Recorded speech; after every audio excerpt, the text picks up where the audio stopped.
भारत के प्रधानमंत्री सीरीज के इस भाग में हम बात करेंगे भारत के 10वें प्रधानमंत्री अटल बिहारी वाजपेयी के बारे में।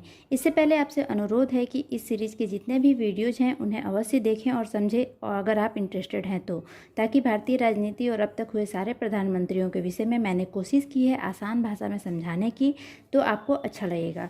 आगे बढ़ने से पहले आपको बता दें कि अटल बिहारी वाजपेयी भारत के 10वें प्रधानमंत्री थे, लेकिन इस सीरीज में हमने पहले 11वें प्रधानमंत्री एच.डी. देवेगौड़ा और 12वें प्रधानमंत्री इंद्र कुमार गुजराल के बारे में कवर किया है, क्योंकि अटल बिहारी वाजपेयी का वास्तविक प्रधानमंत्री कार्यकाल इन दोनों प्रधानमंत्रियों के बाद ही शुरू हुआ। इसलिए अब हम अटल बिहारी वाजपेयी के बारे में जानेंगे। वीडियो थोड़ी लंबी जरूर होगी, लेकिन आपके लिए ज्ञानवर्धक भी होगी, अतः वीडियो को अंत तक जरूर देखें। अटल बिहारी वाजपेयी का जन्म 25 दिसंबर 1924 को मध्य प्रदेश के ग्वालियर में एक हिंदू ब्राह्मण परिवार में हुआ था। उनकी माता का नाम कृष्णा देवी एवं पिता का नाम कृष्ण बिहारी वाजपेयी था। इनके पिता एक शिक्षक थे। स्कूली शिक्षा समाप्त करने के बाद अटल जी ने डीएवी कानपुर से राजनीति विज्ञान में एमए के साथ स्नातकोत्तर की पढ़ाई पूरी की।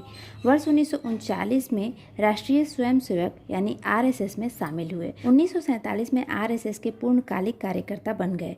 हालांकि आरएसएस ने भारत छोड़ो आंदोलन में भाग नहीं लेने का विकल्प चुना था, लेकिन बावजूद इसके अगस्त 1942 में वाजपेयी और उनके बड़े भाई को भारत छोड़ो आंदोलन के दौरान 24 दिनों के लिए गिरफ्तार कर लिया गया था।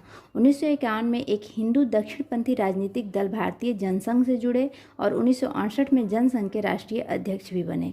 वर्ष 1975 में इंदिरा गांधी द्वारा लगाए गए आपातकाल के दौरान गिरफ्तार भी किए गए। इसके बाद वर्ष 1977 के आम चुनावों के बाद देश में पहली गैर कांग्रेसी सरकार बनी, जिसमें कई दलों को मिलाकर जनता दल का गठन किया गया, जिसके प्रमुख घटकों में वाजपेयी की पार्टी भारतीय जनसंघ भी शामिल थी।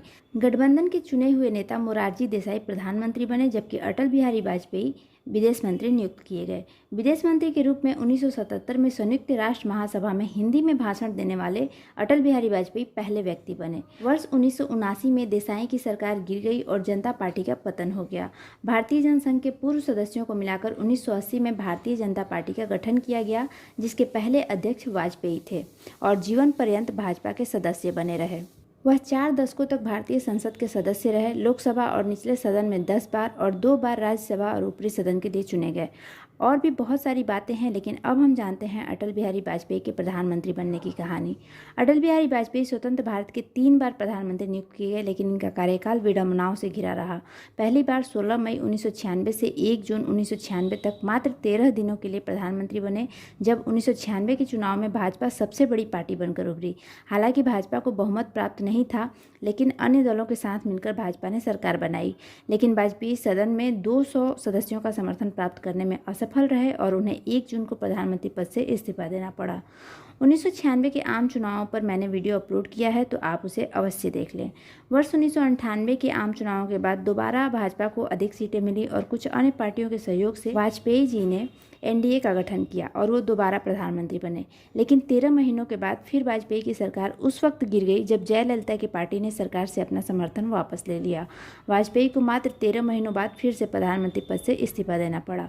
वर्ष 1999 में फिर से लोकसभा चुनाव हुए और भाजपा फिर से सत्ता में आई, पर इस बार वाजपेयी ने प्रधानमंत्री के रूप में अपना 5 वर्षों का कार्यकाल पूरा किया और 2004 तक प्रधानमंत्री पद पर विराजमान रहे।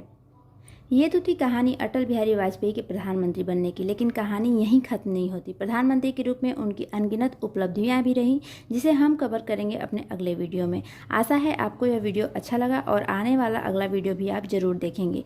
जितने भी नए लोग मेरे चैनल पर हैं, उनसे रिक्वेस्ट है कि एक बार मेरे चैनल पर जरूर विजिट करें, और अगर आपको लगता है कि वीडियो इन्फॉर्मेटिव है तो प्लीज़ सब्सक्राइब करें एंड शेयर करें। मिलते हैं नेक्स्ट वीडियो में, तब तक के लिए नमस्कार।